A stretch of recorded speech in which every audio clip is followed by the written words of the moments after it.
হনুমান কছাৰী সমাজৰ বয়োজ্যেষ্ঠ জ্ঞানেশ্বৰ ব্যক্তিসকল, আজি আমাৰ এই মহান কাৰ্যসূচীভাগিত আমাৰ উদ্দেশ্য হ'ল আমাৰ হনুমান কছাৰী সাহিত্য সভাৰ কেন্দ্ৰীয় সমিতি নৱনিৰ্বাচিত সভাপতি প্ৰশান্ত কুমাৰ চেতিয়াদেৱ। আজি তেখেতক আমি সম্বৰ্ধনা কাৰ্যসূচী আমি নাহৰকটীয়া শাখা, চাচনি শাখা আৰু ভাদুৰী বকুলনি শাখাই আমি সম্বৰ্ধনা কাৰ্যসূচী লোৱা হৈছে। গতিকে আমি তাৰ প্ৰাকখনত তেখেতক আমি সম্বৰ্ধনা জনাবৰ কাৰণে আমাৰ ঘাটপথাৰ হৰি মন্দিৰৰ আমাৰ গায়নিয়াল সকলো সভাপতি আমাৰ থানুৰাম চেতিয়াদেৱক আমি অনুৰোধ জনাইছোঁ তেখেতক এখন ফুলাম গামোচা আদৰণি জনাবৰ কাৰণে।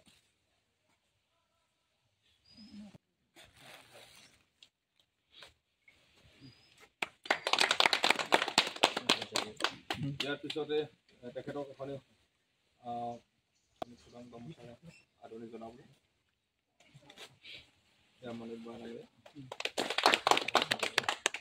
আৰু আমাৰ মাজত উপস্থিত থকা হনুমান কছাৰী ফুলাম গামোচা আদৰণি জনাবৰ কাৰণে আমি অনুৰোধ জনাইছোঁ নৱনিৰ্বাচিত সভাপতি মহোদয়।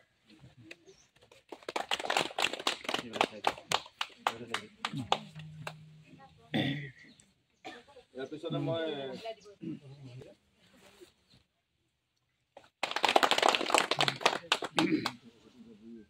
সৰ্বপ্ৰথমে বসুমতীক সেৱা কৰি লৈছোঁ। এইখন গাঁৱে মোৰ ঠিকনা। এইখন গাঁৱতে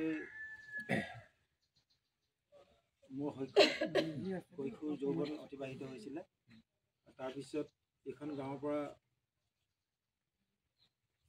আঁতৰি ডিব্ৰুগড়ত বৰ্তমান আছোঁ। আৰু কিন্তু হ'লেও মাটি পানী সম্বন্ধ ৰাখি এইখন গাঁৱৰ লগত আমাৰ সম্বন্ধ সদায় আছে। আৰু তাৰে চাগে ফলশ্ৰুতিত আপোনালোকৰ আশীৰ্বাদত আজি হনুমান কছাৰী সাহিত্য সভাৰ সভাপতিৰ নিচিনা এটা পদত ৰাইজে অধিষ্ঠিত কৰিলে।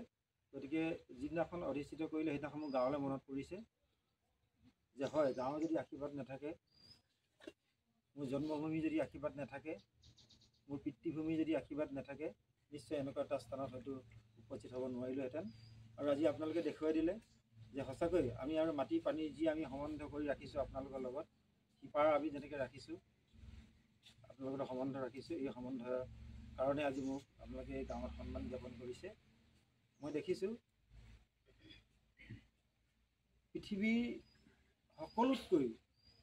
সকলো জেগাতকৈ আটাইতকৈ টান কাম হৈছে নিজৰ জন্মভূমি আৰু মাতৃভূমি নিজৰ জন্ম জেগাৰ পৰা সম্ভাষণ পোৱাটো। বহুত মানুহে বহুত জেগাত সন্মান পায়, কিন্তু গাঁৱৰ মানুহে চিনি নাপায়। এনেকৈ বহুত মানুহ আপোনালোকে দেখিব যে বাহিৰত তেওঁলোকক সকলোৱে চিনি পায়, কিন্তু নিজৰ গাঁৱৰ মানুহে কিন্তু চিনি নাপায়।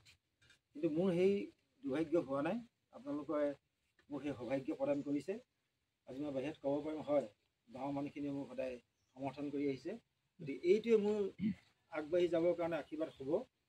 আৰু এই আশীৰ্বাদ আপোনালোকে আশীৰ্বাদখিনি মোৰ যাত্ৰাত যিখিনি মই ক'ৰবাত যদি ভুল কৰোঁ, ক'ৰবাত যদি দুখ কৰিবৰ কাৰণে কেনেবাকৈ অজ্ঞতাবশত বা অজানিতবশত হৈ যায়, আপোনালোকে আজি যি গায়ন বায়নৰ ধ্বনি আপোনালোকে যি মৰম কৰিলে, সেই মৰমখিনি মোক সকীয়াই থাকিব। প্ৰশান্ত ভুল নকৰিব, তোৰ পিছত এইখিনি গাঁৱৰ মানুহ আছে, ভুল কৰিলে কিন্তু এই গাঁৱৰ মানুহখিনিও বদনাম হ'ব। গতিকে এই কথাটো সকীয়াই দিবৰ কাৰণে আপোনালোকে যিটো আজি অনুষ্ঠান কৰিছে, সেইকাৰণে এই অনুষ্ঠানটো মোৰ কাৰণে পৰম আশীৰ্বাদ। আৰু এই চোতালত আমাৰ এটা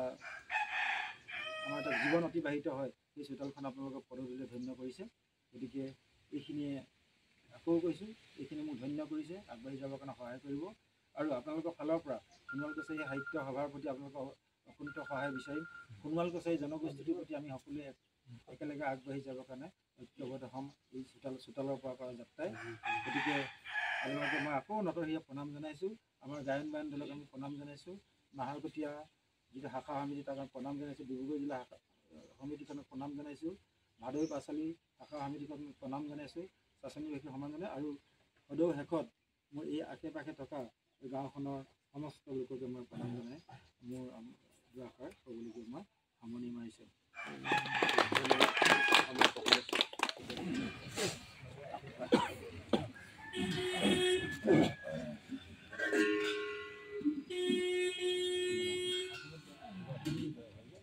কৃষ্ণ হৰি বাল নমো নম প্ৰসন্ন হওক হৰি কৰিব স্বামী গান আপোনাৰ মহিমা আপুনি কৰি দিব পৰা পৰিত্ৰাণ।